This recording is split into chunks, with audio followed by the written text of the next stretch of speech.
Good morning everyone. Class 8 के जितने भी बच्चे हो सभी कॉपी पेन पेंसिल लेके तैयार हो जाओ। आज हम लोग लिखेंगे क्वेश्चन आंसर हिस्ट्री का, इतिहास का। और ये तीसरा चैप्टर है। कौन सा? तो ग्रामीण जीवन एवं समाज। और ये पार्ट 2 हो रहा है बच्चों। पार्ट 1 में हम लोग क्वेश्चन नंबर 1 और 2 बना चुके थे, खाली जगह और एक क्या था बच्चों। किताब अगर आपके पास है तो देख सकते हो, मेरे पास भी है, आपके पास है तो निकाल लो। पहला क्वेश्चन था रिक्त स्थान की पूर्ति कीजिए। वहीं पे दूसरा क्वेश्चन था निम्न प्रश्नों का उत्तर दीजिए।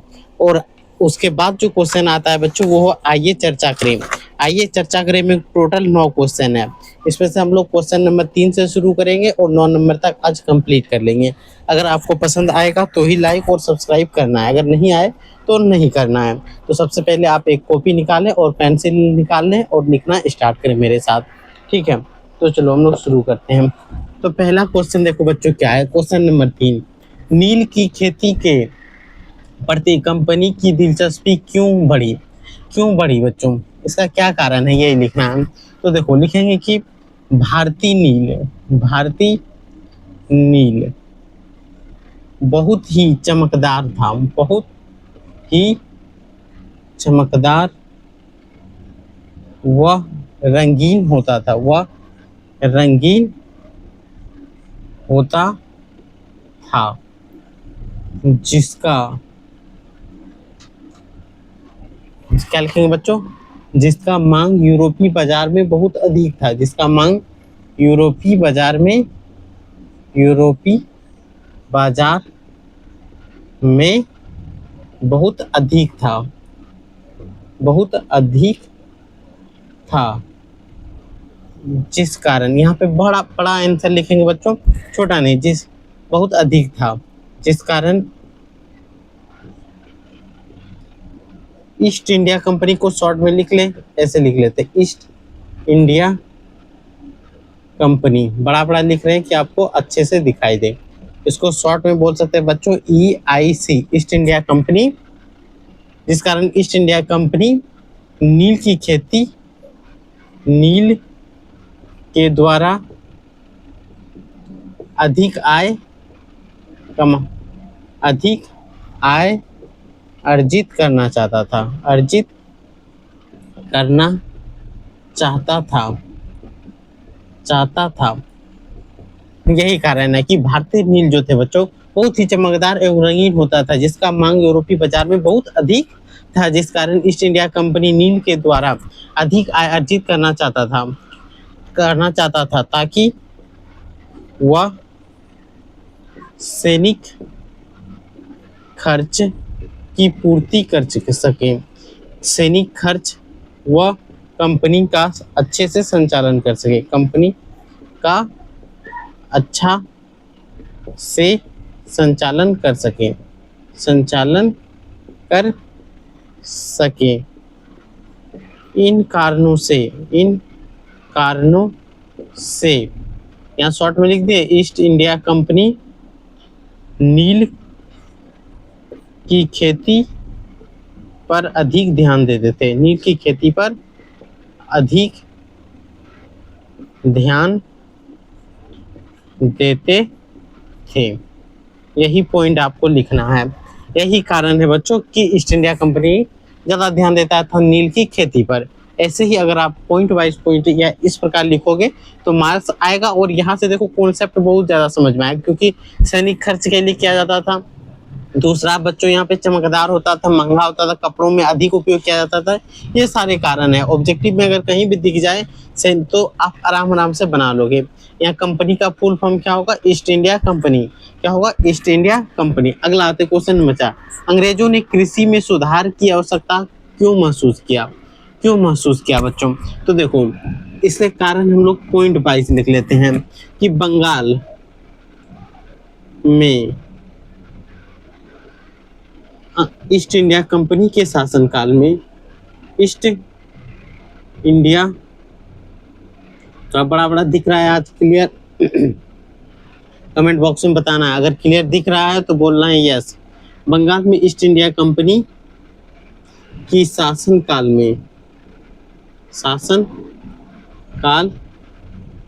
में 20 से अधिक बड़े अकाल पड़े, बड़े अकाल पड़े, जिससे कृषि सुधार की आवश्यकता पड़ा, सुधार की आवश्यकता पड़ा। और भी अन्य कारण है, और भी अन्य कारण है, जैसे जैसे क्या लिखेंगे बच्चों, लगान के रूप में अधिक लगान, जो आय प्राप्त होता था बच्चों, आय की प्राप्ति हो। अगर खाना नहीं मिलेगा बच्चों, भोजन नहीं मिलेगा तो विरोध करेगा, विरोध की भावना उत्पन्न ना हो, विरोध की भावना उत्पन्न ना हो। ये सारे कारण था बच्चों, यहाँ पे लगा देंगे आदि। ये 3 पॉइंट आपके लिए काफी होगा। ठीक है, बंगाल में क्यों क्या क्या क्यों आवश्यक था बच्चों, क्योंकि अकाल पड़ा था, अकाल में तो खाने पीने की कमी हो ही जाता है। तो अंग्रेजों ने सोचा कि एक बड़ी राशि अगर हम लोग इन्वेस्टमेंट करेंगे खेती पर तो क्या होगा, वहाँ के लोगों विरोध भी नहीं करेंगे, वो भी बोलेगा कि सरकार खेती के लिए किसानों को कुछ ना कुछ दे रहा है। और उससे एक मोटा लगान भी तो वसूलना पड़ा था, टैक्स जिसको बोलते हैं बच्चों, टैक्स के रूप में लेता था। ठीक है, यही कारण है, इसीलिए अंग्रेज कोई भी चीज जो भी चीज किया है भारत के लिए, भारत की दृष्टि से अच्छा नहीं था, वो अपने लिए फायदा देख के ही काम करता था बच्चों। इन्वेस्ट इसलिए किया क्योंकि विरोध ना करे, किसान जो थे वो विरोध नहीं करे। एक तो ये कारण था, दूसरा कि अधिक उपज होगा तो अधिक लगान लेंगे, ये भी तो था कारण। तो ये 3 पॉइंट आपको लिख देना है। अगला आते हैं क्वेश्चन नंबर 4, ये हो गया 3 4, ये हो गया क्वेश्चन नंबर 5। किताब में आप मिलाते रहना। रैयतों को नील की खेती से क्या नुकसान पहुंच रहा था। रैयत मतलब मुख्य रूप से मान लो किसान, तो क्या नुकसान पहुंच रहा था, तो इसका आंसर लिखेंगे रैयतों को निम्नलिखित नुकसान हो रहा था, निम्नलिखित नुकसान हो रहा था। ठीक है, 1 नंबर क्या लिखेंगे बच्चों, नील को कम दाम पर को बगान मालिक कम दाम पर खरीदता था, बगान मालिक कम कीमत में खरीदता था, कम कीमत में खरीदता था, तो उससे लॉस हो गया। दूसरा नंबर, किसान जो था बच्चों वो ऋण के जाल में यानी कर्ज के जाल में फंसता चला गया, कर्ज की जाल चक्र में प्रतिवर्ष फंसता चला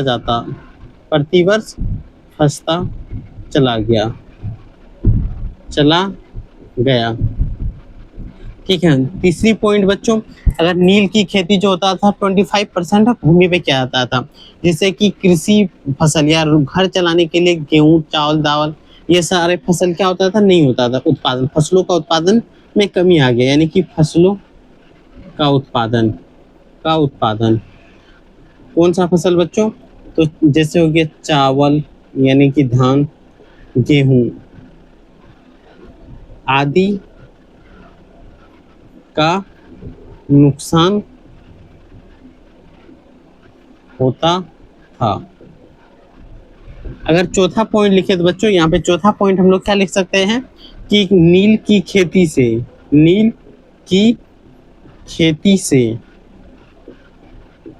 उपजाऊ भूमि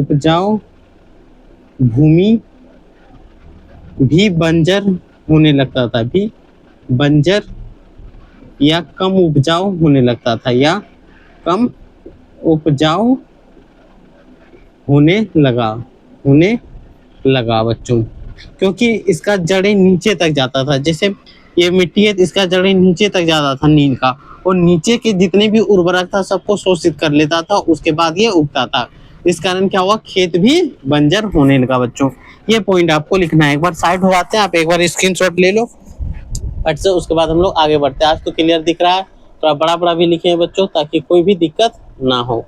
ठीक है, अब हम लोग बढ़ते हैं नेक्स्ट पे। क्वेश्चन नंबर 3 तो आप नोट कर लिए, नहीं किए हो तो एक बार स्क्रीनशॉट लेके रख सकते हो बच्चों। पहले 3 को मिटा रहे हैं, 5 तक तो हो गया। ठीक है, अगला नेक्स्ट क्वेश्चन क्या है?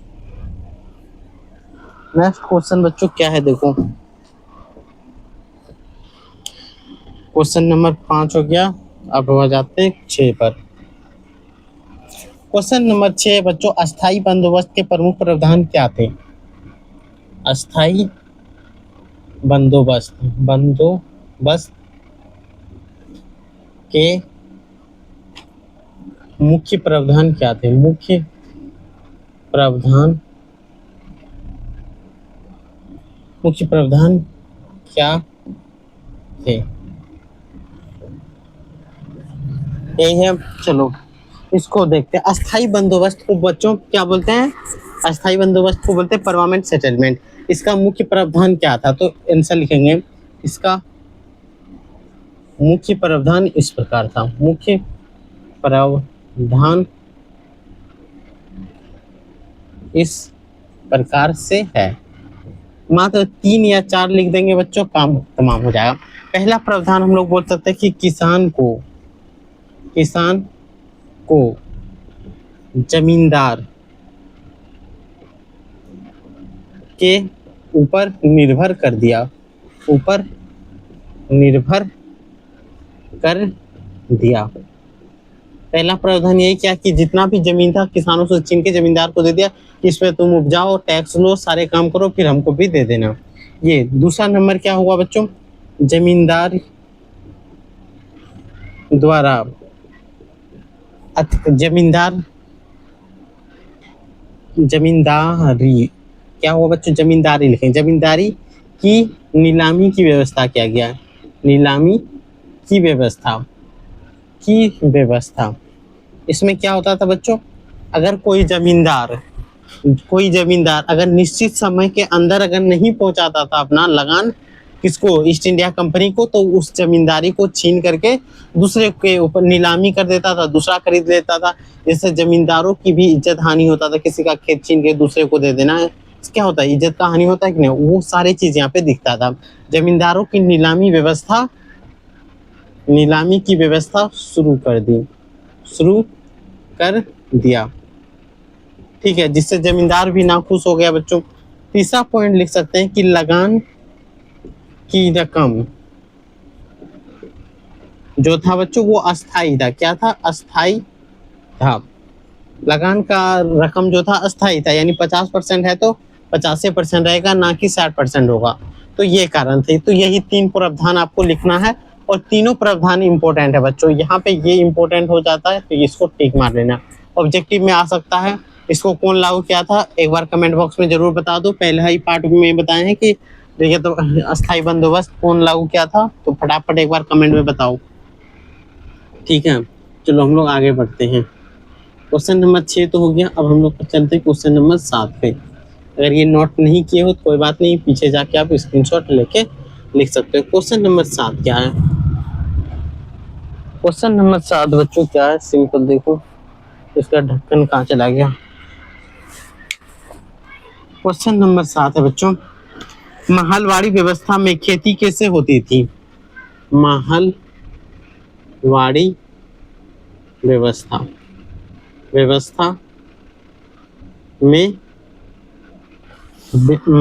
में खेती कैसे होती थी? खेती कैसे होती थी? ठीक है, ये क्वेश्चन है बच्चों, इसका हम लोग आंसर यहाँ पे करते हैं। ठीक है, तो चलो शुरू करते हैं। महलवाड़ी व्यवस्था किसने लागू किया था? कमेंट बॉक्स में जरूर बताएं। ठीक है, ये सारा चीज आपको बता दिए, तो एक बार आंसर जरूर करना है, तभी तो समझेंगे आप लोग पढ़ रहे हो। ठीक है, कमेंट में जरूर बताना। चलो महलवाड़ी व्यवस्था के बारे में जानते हैं। महलवाड़ी व्यवस्था में खेती कैसे होता था? तो देखो बच्चों, महल के रूप में पूरे ग्राम जो होता था उन्हें एक संयुक्त रूप में जोड़ करके खेती कराया जाता था, यानी कि ग्राम समूह, यानी कि इसी को बोलते थे महल के रूप में कृषि किया जाता था। ठीक है, एक पॉइंट ये लिख देंगे। दूसरा पॉइंट लिखेंगे मुखिया जो होता था गांव का मुखिया, गांव का मुखिया गांव का लगान वसूल कर कंपनी को देता था, वसूल कर कंपनी को देता था। ठीक है, तीसरा पॉइंट इसमें हम लोग लिख सकते हैं कि बच्चों जिम्मेदारी जो थी, जिम्मेदारी एक व्यक्ति का ना होकर, एक व्यक्ति का ना होकर पूरी गांव समाज की होती थी, कि गांव समाज की, गांव समाज की होती थी। मतलब बच्चों इसका मतलब समझ लो कि जो टैक्स होता था, लगान देने की जिम्मेदारी एक व्यक्ति नहीं कि मेरा खेती हो गया तो हम दे दिए पे, नहीं, गांव में पूरा सभी कोई मिलकर, अगर दूसरे का नहीं भी हुआ है तो मिल बांट करके देना है जमींदारी इसमें। और लगान की रकम जो था बच्चों अस्थाई नहीं था, लगान की रकम अस्थाई था, अस्थाई था। लगाम का रकम के साथ बच्चों तो अस्थाई था। ये 3-4 पॉइंट आप लिख दोगे तो मार्क्स फुल में फुल मिलेगा। ये पॉइंट आप इम्पोर्टेंट है, ये पॉइंट आप इम्पोर्टेंट है। ठीक है, 2 पॉइंट आपको याद रखना है, माहलवाड़ी व्यवस्था में खेती कैसे होती थी। ठीक है, तो ऐसे आ जाए तो लिखना है एक की, अगर ऑब्जेक्टिव में आ जाए तो वहां पे रहेगा सामूहिक ग्रामीण कृषि होता था, ग्रामीण कृषि या संयुक्त कृषि के रूप में आप बोल सकते हो। ठीक है, ये अगर ऑब्जेक्टिव में दिख जाए तो ये ऐसा शब्द दिखे तो आप फटाक से टिक मार देना, कोई हिचकिचाना नहीं है। ठीक है, तो इसको मिटा देते हैं, अगर नोट नहीं किए तो कर लेना। अब बढ़ते हैं क्वेश्चन नंबर 8 पे। उससे पहले हम लोग इस चीज को मिटा लेते हैं बच्चों। ठीक है, क्वेश्चन नंबर 8 देखो क्या है। Question question number 8, question number 8 देखो, किसान किन कारणों से नील विद्रोह के लिए बाध्य हुए? किसान किन कारणों से, किन कारणों से नील विद्रोह के लिए बाध्य हुए, बाध्य हुए? यही क्वेश्चन है बच्चों। चलो इसका आंसर निकलते हैं, लिखते हैं। कौन सा कारण होगा बच्चों? कोई किसान क्यों लड़ेगा बताओ, क्यों विद्रोह करेगा बताओ? उसका फसल का अच्छा से दाम नहीं मिलता होगा बच्चों, कीमत नहीं मिलता होगा, उस पर अत्याचार होता होगा, तभी तो किसान लड़ेगा, लड़ेगा कि नहीं? तो सिंपल बात, यहाँ पे क्या लिखेंगे, क्या लिखेंगे? दाम। देखिए कम कीमत, यहाँ पे दाम अच्छा नहीं हुआ, यहाँ पे आंसर लिखते कम कीमत, छोड़ो ऐसे लिखते हैं। किसान विद्रोह, विद्रोह की शुरुआत, की शुरुआत 1859 ईस्वी के पास हुआ था, के पास हुआ था।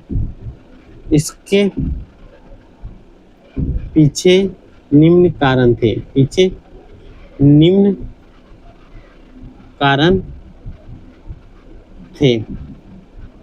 ठीक है, कारण में ये बनवा देते हैं, कारण थे। पहला कारण देख सकते हैं बच्चों, क्या? तो उचित कीमत नहीं मिलना, किसानों को, किसानों को नील की उचित कीमत, उचित कीमत नहीं मिलता था, नहीं मिलता था। पहला तो कारण ये था। दूसरा पॉइंट लिख सकते हैं बच्चों कि जबरदस्ती कराया जाता था किसानों से, किसानों से नील की खेती, नील की खेती जबरदस्ती कराई जाती थी। कैसे? जबरदस्ती होता है कि जस्ती होता है बताओ? जबरदस्ती कराई जाती थी। ठीक है, उसे जबरदस्ती कराया जाता था बच्चों किसानों से। तीसरा नंबर बोल सकते हैं कि कर्ज, कर्ज या ऋण का बोझ लगातार बढ़ रहा था, लगातार बढ़ रहा था, ये कारण था। और चौथा कारण अगर लिखते हैं बच्चों कि किसानों की जीविकोपार्जन, जीविकोपार्जन मतलब जीवन जीने के लिए, या तो यहाँ लिख सकते हैं, इतना बड़ा वर्ड आपके लिए हानिकारक हो जाएगा, जीवन जीने के लिए फसल जैसे धान इत्यादि की उत्पादन में कमी आ रही थी, उत्पादन में लगातार कमी देखा जा रहा था, लगातार कमी देखा जा रहा था। तो ये कारण है बच्चों, यही 3-4 पॉइंट अगर लिखोगे तो आंसर देने मार्क आंसर क्या बोलते हैं, नंबर देने वाले दिल खोल के आपको नंबर देगा। इस प्रकार आप क्लास 8, 9 और 10th का अगर मेरे साथ कर लोगे सोशल साइंस, तो कहीं पे भी कोई दिक्कत नहीं होगा। चाहे आप किसी भी एग्जाम के लिए तैयारी करो, आप गवर्नमेंट जॉब के लिए तैयारी करो या कोई भी चीज़ के लिए, आप टीचर उचर कुछ भी बनना चाहते हो तो आपको पढ़ना पड़ेगा। 7 से 6 तक लगातार आपको मेहनत करना पड़ेगा, ठीक है। अगर जो भी स्टूडेंट अभी तक सब्सक्राइब नहीं किया वो सब्सक्राइब कर लें। अब सिर्फ एक ही क्वेश्चन बचा है, एक बार आप इसको भी स्क्रीनशॉट ले लें। अब सिर्फ इसी को मिटाएंगे, बाकी सारा क्वेश्चन हो जाएगा, ठीक है। तो इसको मिटाएं, अगर एक बार स्क्रीनशॉट ले लिए हो तो ठीक है, नहीं लिए हो तो पीछे जाके रोक करके लिख लेना है, ठीक है बच्चों। एक ही क्वेश्चन बचा, उसको छोड़ के क्या करोगे, तो उसको भी लिख लो। क्या है, नील आयोग ने अपनी रिपोर्ट में क्या कहा। चलो, नील आयोग ने अपनी रिपोर्ट में क्या कहा, क्या कहा में चांद बिंदु नहीं होगा, ठीक है। कहा में चांद बिंदु नहीं देना है बच्चों, ऐसे क्या कहा। तो सिंपल याद रखना है कि नील आयोग का रिपोर्ट, आयोग का रिपोर्ट 1860 ईस्वी में आया था, ठीक है, आया था। तो इसमें क्या बोला गया है बच्चों, पहली बार बोला गया कि किसानों का उचित मूल्य, यानी किसानों का शोषण हो रहा है, क्या सिंपल लिख लो, शोषण हो रहा है। जैसे उचित मूल्य नहीं मिलना, उचित मूल्य नहीं मिलना, एक तो ये था रिपोर्ट। दूसरा क्या था बच्चों, जबरन खेती कराया जा रहा था, जमींदार के द्वारा और भी शोषण किया जाता था। तो यहाँ पे लिख सकते हैं कि जमींदार द्वारा भी शोषण किया जाता था।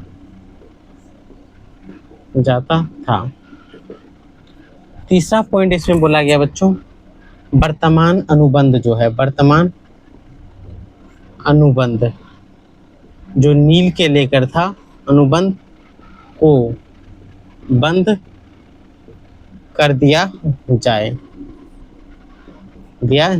उसी में बोला गया कि वर्तमान अनुबंध जो है नील को लेकर वो क्या कहना चाहिए, बंद। और चौथा निर्णय इसमें दिया है कि भविष्य में, ठीक है, कृषि को लेकर स्वतंत्रता या स्वतंत्र भविष्य में किसानों को, भविष्य में क्या बोला बच्चों, किसानों को खेती करने के लिए स्वतंत्रता देनी चाहिए, खेती करने के लिए स्वतंत्र छोड़ना चाहिए, स्वतंत्र छोड़ना चाहिए, इससे वो अपने हिसाब से खेती कर सके। ये मेन पॉइंट था बच्चों, तो इसको याद रख लेना है। और कब हुआ था 1860 में, ये इस पे आया था, ये याद कर लेना। बस इतना ही था पार्ट 2 में। और जो भी बच्चे अभी तक टेलीग्राम ज्वाइन नहीं किए हो, वो टेलीग्राम फट से ज्वाइन कर लें। और एक कमेंट बॉक्स में जरूर बताना आपको कैसे लगा, ठीक है। साथ ही साथ सब्सक्राइब नहीं किए हो तो एक बार सब्सक्राइब जरूर कर लें। और अगर आपके छोटे भाई बहन हो या बड़ा हो जो 9 और 10 में पढ़ रहा हो, तो उसके पास जरूर से जरूर शेयर कर दे। या छोटा 6 और 7 में पढ़ रहा हो तो उनके पास भी शेयर कर सकते हो, ठीक है। बस इतना ही, फिर हम लोग नेक्स्ट वीडियो में मिलेंगे, ठीक है।